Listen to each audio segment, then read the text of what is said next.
You know what? Past love will get you in trouble every time, every time. I love my bishop, I really do. But sometimes the bishop, his past chases him in a way. Whew, Greenleaf. Mm. Bishop. Whew.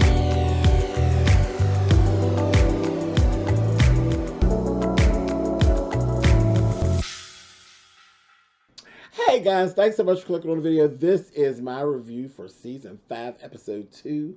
It's the final season of Greenleaf. Like I said, past love, baby. Past love will bring some drama. We're going to talk about it. We're going to talk about it. Anyway, so listen. AJ is not dead. AJ's not dead. Why? Why not? We're at the hospital.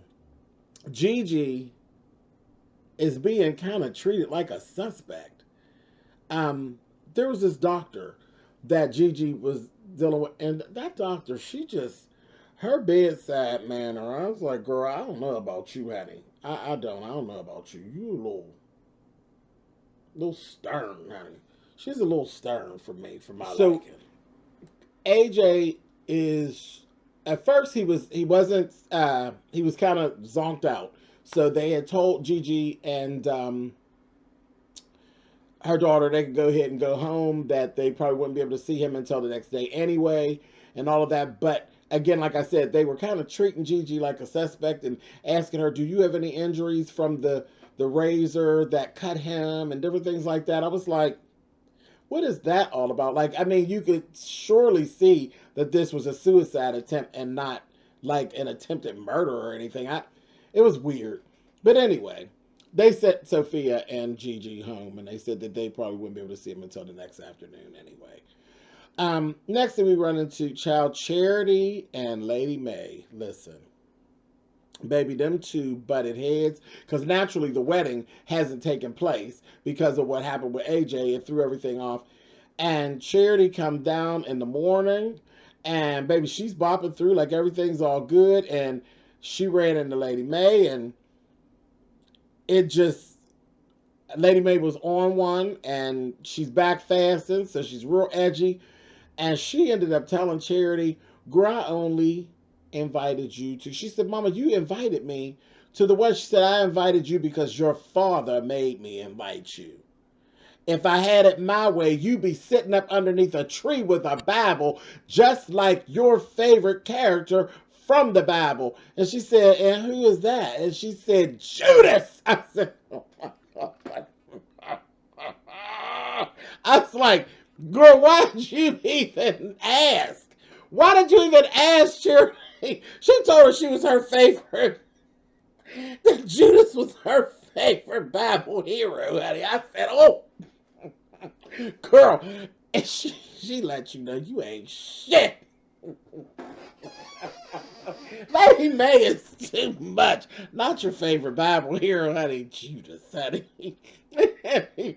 Anyway, she said, I'm going to work where people like me. Dude, she was stomping on out of there. I said, Charity is a whole clown out in these streets. She really is. Moving on. So Darius and Gigi end up going to see Kyle. You all remember Kyle, which was one of the pastors from H&H, who said he was not being bothered with that merger and all that. He was getting out of it. He wasn't messing with it. Darius had been reaching out to him. Gigi told Darius, I'll go out with you to the house, you know, everything. Don't worry about what's going on with me because I can't get in to see AJ anyway. But pick me up and, you know, we'll drive out. Honey, he was so very short with them when he answered the door. Told them, Bob is aware of all of what you're doing, this, that, thing, and the other. And he asked us all not to speak to you at all. And Gigi said, well, I thought that you weren't participating in the merger and all that. He said, I wasn't. I wasn't. Not I'm not. He said I wasn't. And then he said, please go away. And remember, he was like nice. He was never like short like that. It was really weird. I said, well, okay. All right, no problem. So they kind of was just like looking, and their face was cracked, and I'm like, all right. So they left. Lady Mae and Bishop. See, right before this happened, before they went out there, Gigi ended up giving the keys to remember Mavis gave her club to Gigi. Everybody gives Gigi everything. You know, her dad, her real daddy, her biological, gave her all that money, and Mavis gave her the club. Everybody loved Gigi. I do too. But she gave the keys to Bishop and said, listen, if you want to use this to start the new church, go by all means. So they go on out there. Mavis and, Bishop and Lady Mae. And they get there, honey, Mae on one. And she starts telling them, listen, if it's not going to be a fresh start, I don't want nothing to do with it. I'm out. I want everything new. The thing we have to do is come through here with a bulldozer. She said, because I'm sure there's all kinds of dead bodies and moonshine and all kind of spirits up underneath the ground. I said, girl, stop it. Stop it, Mae. But what happened was when Bishop rolled through there, he started reminiscing, and he started telling her, you know, I was thinking that they were going to make this into like a museum. There's so much rich history here. She said, history? Yeah, right. All bad for her. And she was in her feelings, and it really has to do with her jealousy of Mavis. Remember that conversation that her and Mavis had? And the truth of the matter is, Bishop was in love with Mavis. Bishop settled for Mae. Mae was good for the streets, but Mavis was good for his soul. She's jealous, and she always has been. So like she said, honey, she wants him to take and wipe all memory of Mavis away, basically, is what she was saying, without saying it. I said, oh, Mae, you need to stop, honey. Girl. All right, First Lady. Anyway, moving on.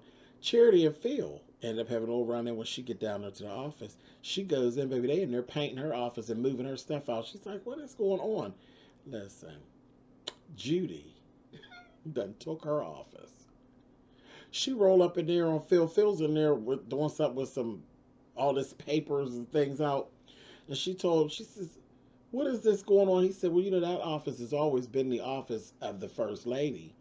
The First Lady occupied this, that, and the other. She said, what? And then he said to her, which I thought took a lot of nerve, she wants a sense of ownership. Honey, Charity looked at him and she said, well, I guess so. You act like she owns you. Baby, and she took and smacked all the papers and stuff on the ground. Honey, Phil was sitting there looking at her, and then she marched on. I said, yes, Charity. Now, this is what I'm talking about. Now, this is the way Charity should be acting. Like a woman scorned. Acting like a bitch. That's what you should be doing, because the way that he treating you is horrible, but you got all this attitude for your family who you double-crossed. That stuff is for him and him only. You just give it all to him. Give it all to Phil, honey. He just sat there and looked at her. She went out, then she go to the bathroom and start crying. I'm like, get out of that bathroom crying, stupid. Go cuss him out. No crying. Ain't no crying and cussing out. Moving on. So Noah finally shows up. Listen, Noah roll up to the damn hospital. They supposed to be able to see AJ. He goes and embraces Grace, and Grace was holding him like, Because, see, right before that, Darius had asked her, oh, so are you and Noah getting back together? She's like, so no, that's AJ's dad. I ain't got nothing to do with me. Honey, old Noah got different plans. Noah thought that he was really coming back, and I was like, oh, he's so stupid. But anyway, the doctor come out with her little nasty stuff. I told you she ain't got no bedside manner, honey. She come out and told them, I'm sorry, but he doesn't want to see you all. He really doesn't want to see you, talking about AJ, and talking about Noah, and he didn't want to see you either, Mrs. Greenleaf. I said, oh. So she was like, well, wait a minute. We're his parents. She said he's in shock and he's in a state of embarrassment and different things like that. He has to have a psych eval and all that. He don't want to see y'all, so y'all just go and we'll let y'all know when he wants to see you all. So Gigi was really thrown off, and then she ends up talking to old Noah. And Noah's telling her, you know, I want us to be a family and this, that, the other. She said, whoa, hold up, player. You can't just swoop in and just expect everybody to just get in and now we're going to be this happy family and everything. And she's like, And he's going to say, well, we're his parents. And she's like, yeah, and we'll parent from over there and over there. And he's going to tell her, well, that's the way you operate. She said, what? Take it back. And he's like, well, I didn't mean to offend you. She said, take it back. Like, because he was given that she was cold and detached. And he told him to take it back. And he said, I'm sorry, I take it back. And then he walked off. Now, he walked off. I want y'all to remember that. He walked off. He had a little attitude. He walked on off. So I was like, all right, now, and, you know, he had told her, you know, because, you know, his wife basically asked for a divorce and told, you know, she was done. She's just done with it. So speaking of wives and foolishness, let's go on over here to this table with Carissa and Jacob, honey. That Carissa, that stinking bitch, got over there, baby. Now listen, she's really pushing it. And Jacob is just done with her, and he's like, listen, whore, whatever. Now, she done went in there. Now, she won full custody of Jacob Jr. And the lawyer, when she said the lawyer was just as nasty, asking him about his employment and said, you know, due to upcoming child support, honey, the judge is going to want to know about your income, this, that, thing, and the other. He was like, really? Really?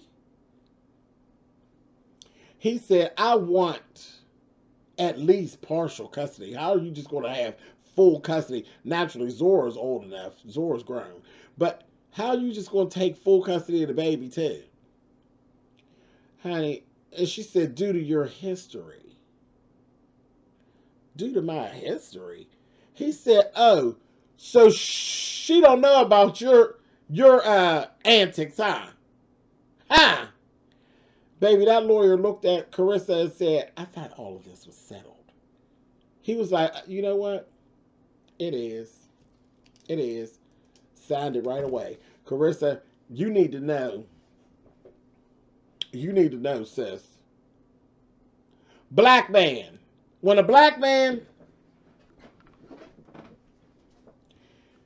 sit up there and sign like that,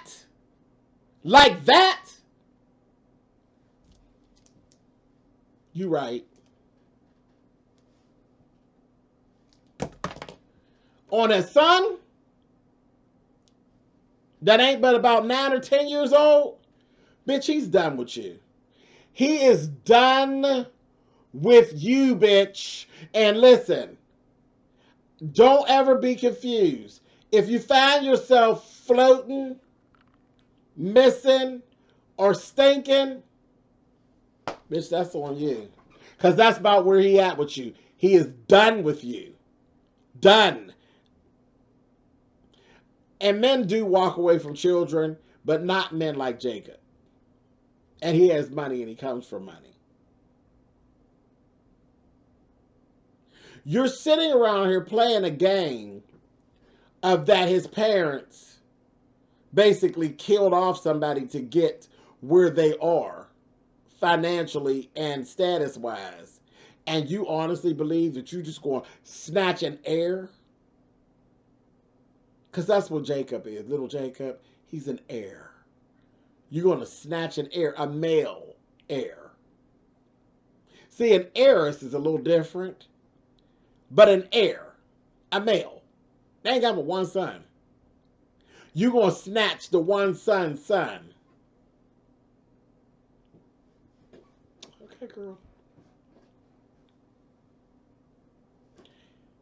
Missing, stinking,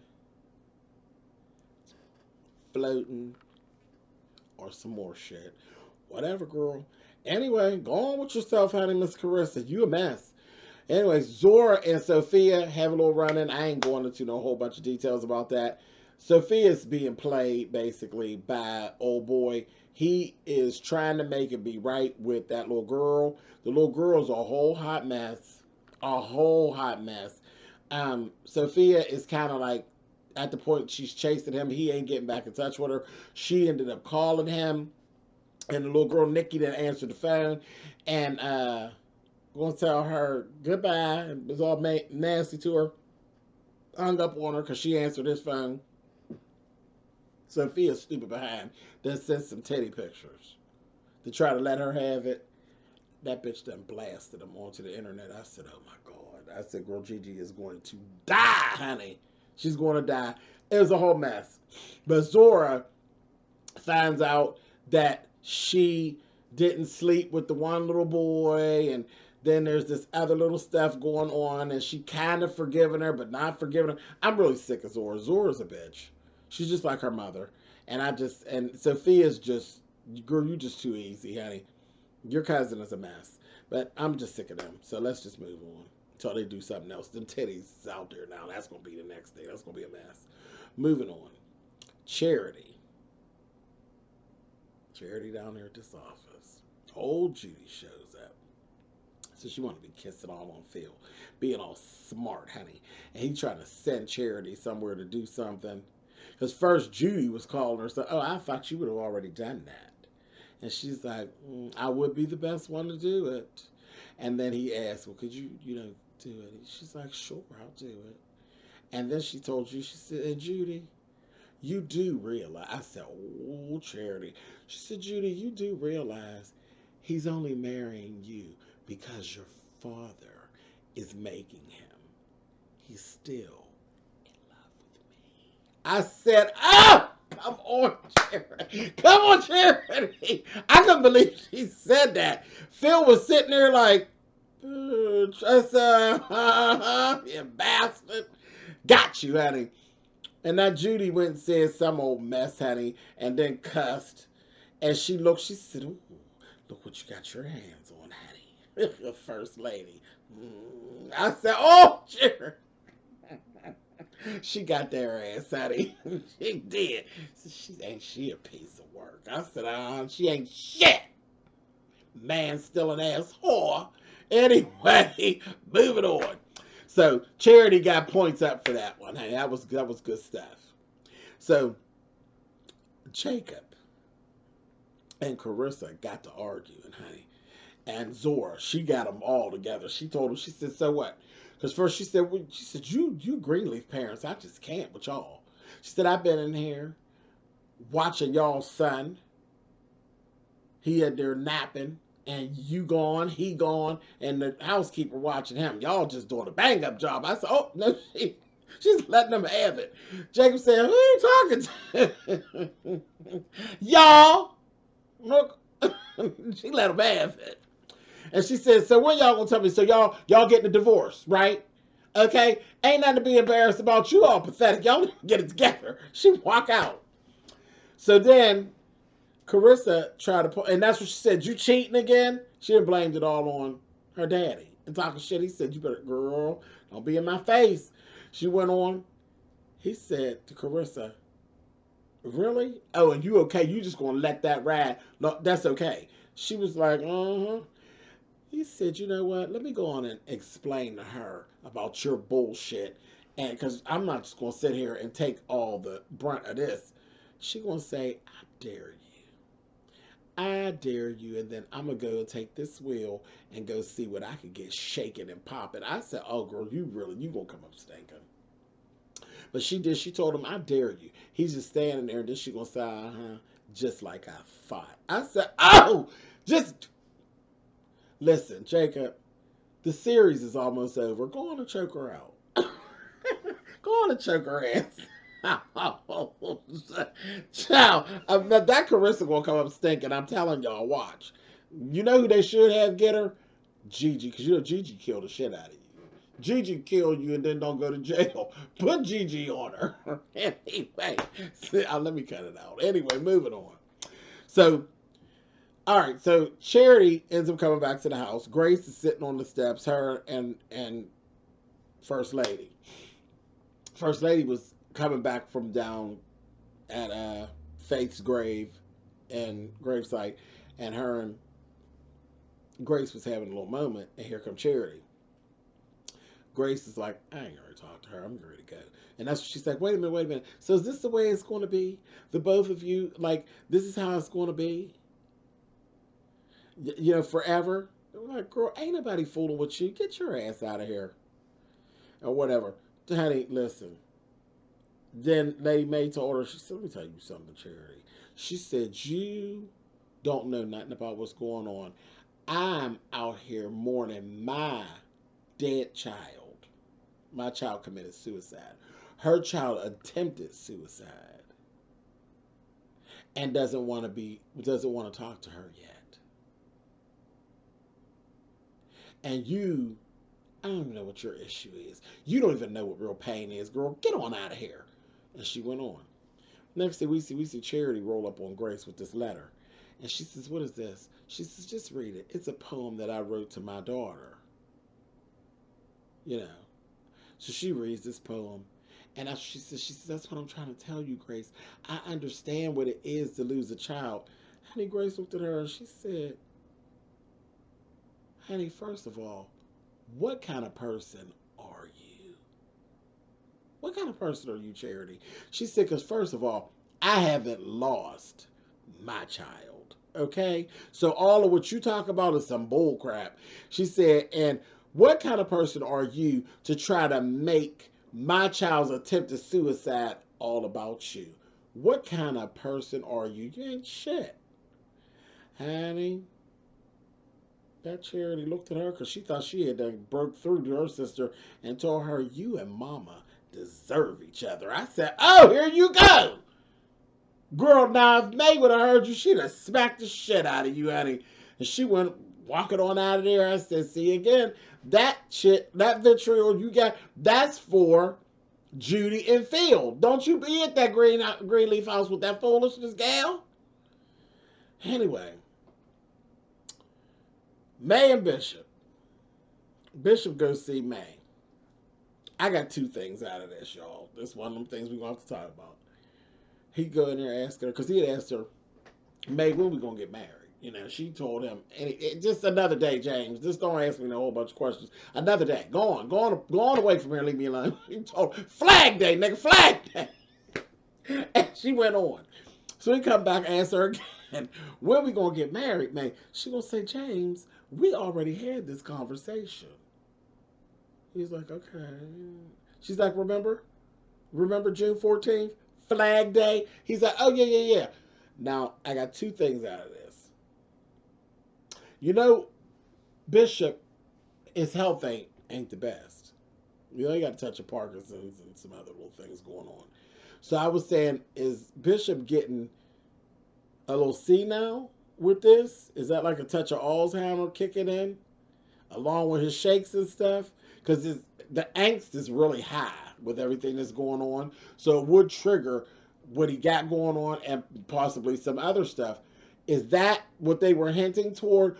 Or was he just kind of playing it off and she was kind of giving him, don't aggravate me, you know? So I don't know. But I for some reason, I think they're trying to add this into, like, something with the Bishop's health.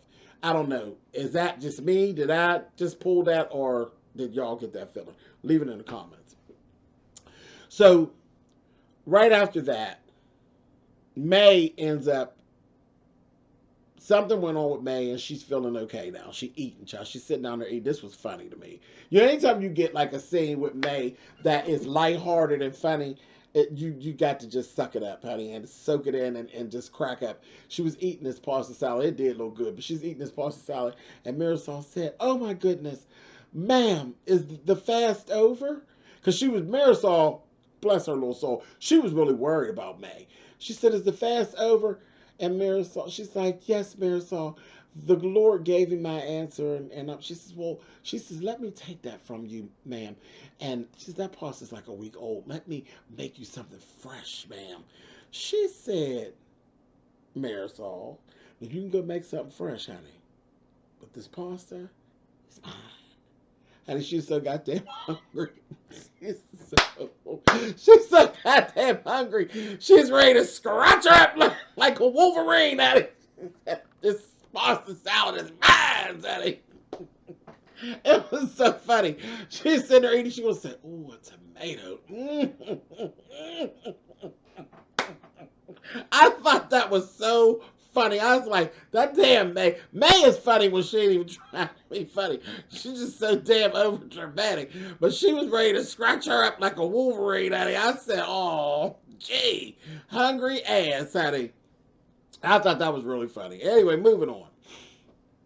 So Gigi gets this phone call from Kyle. It was just out of nowhere. He called and he was like, Gigi, I want to say something. I'm going to say something to you. This is between you and I. And it never happened. I don't ever want to hear of it again. See, because I told you, Kyle is a good person. Kyle is of God, and he's for God. Kyle is a good person. There's all that other bull crap going on. But I was so shocked at that behavior. You know, we told don't come around. That wasn't him. That man was a godly man. He was a God-fearing man. I didn't know what all that was about. But it came through. Kyle is still the Kyle that we knew. He told her, he said, Edenvale Lending. And he left it at that. He said, that's all I'm saying. Edenvale Lending. I don't want to hear about it again or none of that. He said, tell that reporter, don't contact me again. Goodbye, Grace. And he hung up. She's just like sitting there looking. I was like, I'm sure he gave you just what you needed. Because everybody knows you a bad sister. And you going to figure it out and it's going to be done. I said, come on, Kyle. Because I was pretty upset. That upset me. That Kyle, because he was good. Like I don't like to see good people go left like that. Kyle's good. Anyway, moving on. So, Bishop. When I was talking about old love, last thing we saw, Bishop over there reminiscing how he down there looking at pictures of Mavis, drinking a drink, and playing this old music. The only thing that saved it is it was an old blues-infused gospel song. And you know, the blues and gospel run just like this, honey. You know, old, real live gospel and blues are just like this. And he was listening to that, honey. He was reminiscing about Miss Mavis. Last thing I said, dog, Bishop. See, Bishop's past always seemed to get him in trouble. But anyway, because again, he settled for May. He loved Mavis. Period. Grace go back to the hospital to see AJ. Old stinking ass Noah ain't show up. For real, Noah?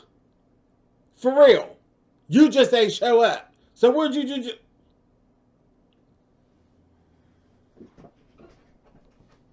I wouldn't do that if I was you, Noah, because I'll be cussing you out down here. Cussing your ass completely out down here to the Greenleaf Church. I'll be cussing your ass out right in the damn parking lot, you bastard. But he didn't show up. Why? So you can't have Gigi, so you don't want nothing to do with AJ all of a sudden? You better be on your way, you bastard. Anyway, moving on. Listen, Jacob was in the locker going through some stuff, and he took this old fishing box that was there because he couldn't find nothing. Took this old fishing box, and he had taken little Jacob down to the lake to fish. And in the fishing box, boom, he found the old reel. And all he did was look at it and he said, Daryl James. I said, y'all know Daryl James is Basie's daddy.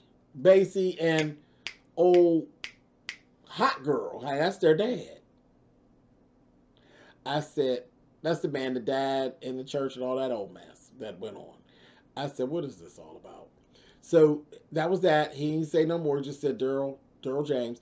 And then the last thing we see Jacob go see old Tasha, honey. And Tasha's like, Jacob, and she's looking. And then he's like, Tasha, I need to talk to Basie. Baby, and she told him, Basie's dead. Baby! I said, Greenleaf! Greenleaf! Listen, where is Rochelle? Where is Rochelle? Girl, let's call him Rochelle. Call him Rochelle. Listen, girl. The pastor's around with his nose open. And Jacob looking for dead Basie. Where's Rochelle, honey? Miss Tasha, what you know, girl? That's where it cut out. I said, oh my God, honey, I love this show. Oh, I love this show. Anyway, there was so much going on. Talking about moving pieces. I love this shit. Anyway, all right, y'all. I'm gone. I done talk. Look how long I done talk. I'm gone.